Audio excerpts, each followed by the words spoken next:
never filmed anything. And she, you know, there's a thing where, especially on that show, where the camera moves, it's very complicated. We have to be talking, everything has to be exactly right, and then you have to land at a certain, you know, mark. And she'd never hit a mark before. And so I would put my arm around, you know, I'd sort of like be arm in arm with her, and I remember thinking those first couple episodes, and people were like, it's just the chemistry's amazing. I was like, the chemistry? And we're like hanging on to each other. And so, you know, I'm really pulling her, you know, to the thing, and she learned very quickly and is obviously a natural, but we just, you know, it's just one of those things that just kind of happened to work. Are you and Melissa McCarthy friends? Yes, I mean, she was a dear, dear friend of mine during that whole time, and we would do the show, and then I'd go see her in the Groundlings. And the two, and now you see it, but it's so gratifying because the two didn't even make sense, that this was the same person who was a perfectly wonderful actor, but in terms of what that part was going to use, you're never going to see these characters she created, and she was fearless. And now it's like for everyone to see. It's so exciting. It's so exciting because that doesn't always happen. You know, it's like we talk about like Saturday Night Live and all that kind of stuff, and it's just gratifying that it worked out for her. So how does your schedule work now? How many days a week do you work as an actress, and how many days do you work as a writer? Well, it's unpredictable, which I think is why it took me so long this first time, because there's some episodes I have a lot of scenes, and then there's some I don't. So I'd love to have, I was just reading in your book about what your morning routine is, and you get up and you have your coffee and you do your walk, and then presumably you sit down to work, which is not a way that I could structure a day. So I had to, sometimes I'm called at 6 a.m., sometimes I'm doing night work, so I got in the habit, once I got in the habit of 1,000 words, whatever the session, whatever the time I had was, and I didn't make that a lot of the time, but that became the structure. It was just quantity, because I found I would censor myself so heavily that that was one thing I really had to break through, is I don't know who I thought was looking over my shoulder. There's no one in the room but me, and yet I would, oh, I don't like that, that's stupid, you know, and like, I was finally like, forget it, just put something down and then there's something to work with. I mean, I think this is every single person's revelation in life ever. Like, I'm not the first person to think of that, but the experience was as if I discovered it, which is you just have to do something and you can fix it later. Right. It's written on clay and not in marble. I don't know if, I would love to hear how you handle that, or if that's changed for you, because that was just such a big deal to get out of my own critical way. Right. Because I mean, like acting, it's a process of implied rejection.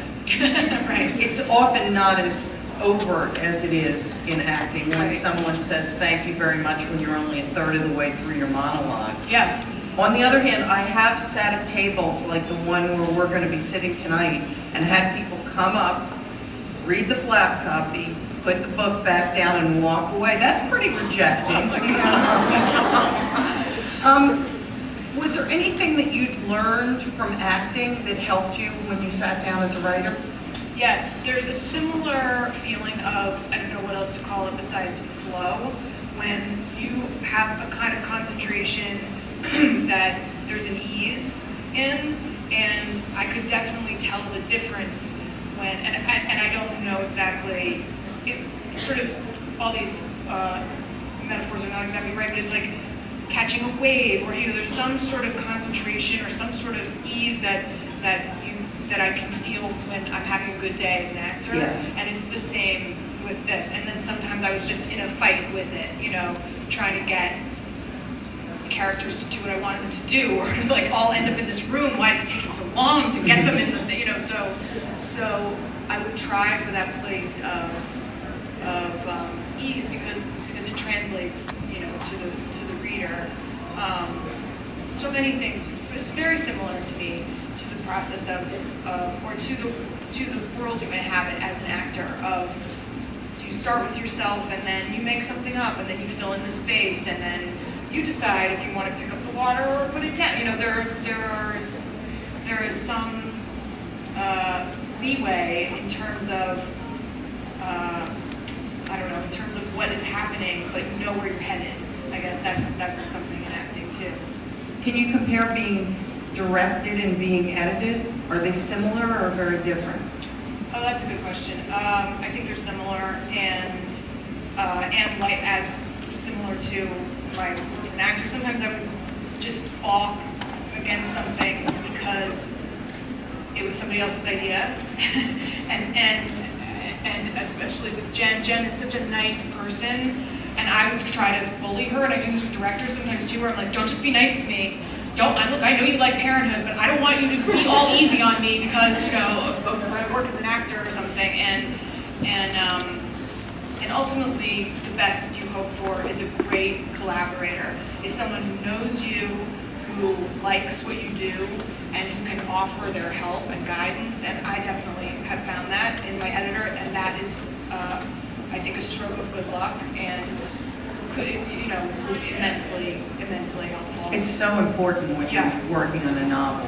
Why not a memoir? I mean, you talk about how Diane Keaton gave you guidance on this, but she did a book about a very fearless book, actually, about her own life. Yeah. Fiction in some ways is a lot harder. I don't know why not. I don't think I have enough interesting stories to tell. It's just the idea that is not appealing to me. I don't want to tell Hollywood stories. I don't want to tell relationship stories. I don't particularly want to talk about my family more than I already have had to in being an actor. And I'm not like a comic or something like Ellen, who can just write like water bottles. They're crazy. You know? So I just thought, and maybe it's also maybe I don't feel like old enough to look back. I mean, because Diane's thing was, we were doing this movie One True Thing, and I say it in the acknowledgments, but it was apropos of nothing. She just looked at me, and she just said, "You should write a book." And it wasn't, "You should do a memoir," or she wasn't working on her book then. This was years ago. It was just, she just kind of lifted me up for whatever reason, and it just stuck with me. I just thought, Diane Keaton said I should write a book. Who else am I waiting for to tell me? And it just was so powerful, and God only knows why she said it or what she meant, but I did it. And her name is on it. Well, the two women that Franny references throughout the novel are Diane Keaton and Meryl Streep. Yeah. As kind of the gold standard, both of whom you've worked with. Yeah, but I feel greedy. It's like, I've worked with them, but not enough. Like, it wasn't, but it's also, I mean, to me there are some things in the book that are of the time.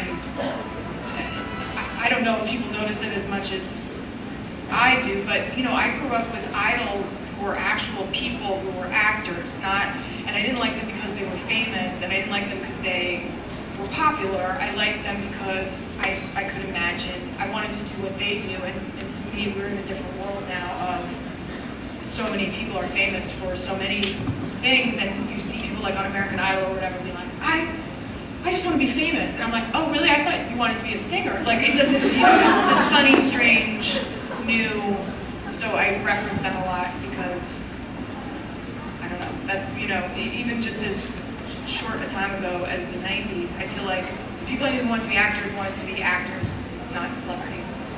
One of the things that you capture so well in the book is that sense of being an outsider in the business. The moment when she's trying to get on the red carpet because she's supposed to meet somebody there, and she gets screened out by the little apparatchik. Yeah. It's pretty powerful. Yeah, well, and I think that goes on forever. I mean, and to some degree, it is always present. There's an aspect of, so there's being a creative person, then there's all the stuff that comes with it. And I've mainly been at parties where I feel I don't, this is wrong, how did I get here? That's mainly the feeling. And it's not a matter of lack of, I know that I am an actor and I work in the industry, and but it's just, I was at the Sundance Film Festival one year, and we coined a phrase, this producer friend and I, of chasing the fun, because every single party we went to, she was like, oh no, you know where everybody is? They're at this other party. Let's leave. We'll go to the next one. We went to the next one. They weren't there either. And I was like, we're in like a film festival. Every single person here is somebody, whatever that means, and we can't find the party. Like there's some party out there that's going on and we're not there. And I was like, that's how it feels most of the time. Like it feels like that most of the time. And certainly when you're starting out in your 20s, it doesn't matter what business you're in. I think you feel like you're like, how do I get in there? Yeah.